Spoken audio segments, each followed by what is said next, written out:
चमकल म्यूजिक का बेल आइकन दबा के चैनल का सब्सक्राइब करें एवं लाइक जय जय मैया जय जय मैया जय जय मैया मिक्स बाय चमकल म्यूजिक का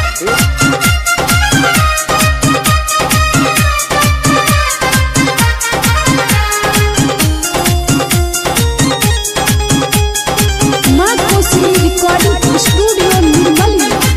बारू तू दूबर पातर कैसे करबू नवरातर, बारू तू दूबर पातर कैसे करबू नवरातर। भूखे तू नहीं रह पहिबू ए धनिया बीमार होही चाहिबू।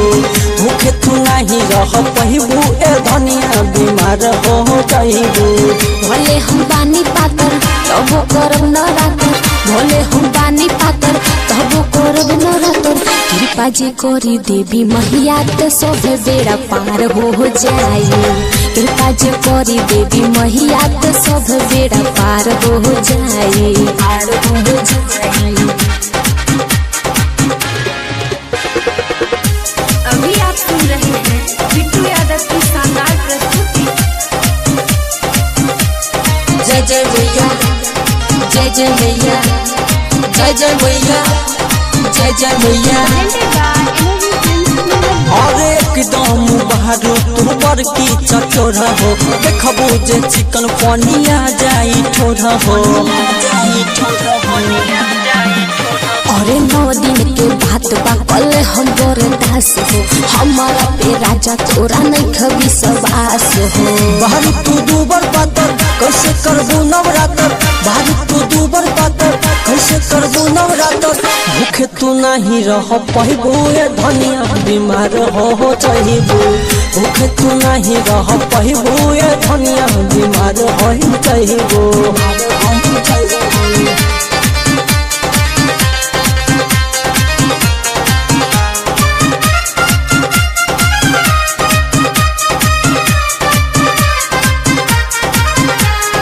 जय जय मैया जय जय मैया जय जय मैया जय जय मैया।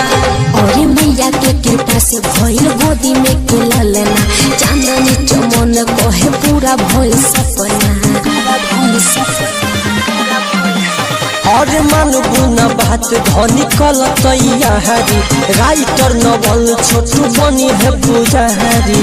भले हम बानी पातर तबो करब नवरातर, भले हम बानी पातर तबो करब नवरातर। कृपा जे करी देवी मैया तो सब बेड़ा पार हो जाए। कृपा जे करी देवी मैया तो सब बेड़ा पार हो जाए। बारू तू दूबर पातर कैसे करबू नवरातर, बारू तू दूबर पातर कैसे करबू नवरातर। भूखे तू नहीं रह पहिबू ए धनिया बीमार होही चाहिबू। भूखे तू नहीं रह पहिबू ए धनिया बीमार हो चाहिबू। भले हम बानी पातर तबो करब नवरातर, भले हम बानी पातर तबो करब नवरातर। कृपा जे करी देवी मैया तो सब बेड़ा पार हो जाए। कृपा जे करी देवी मैया तो सब बेड़ा पार हो जाए। म्यूजिक का बेल आइकन दबा के चैनल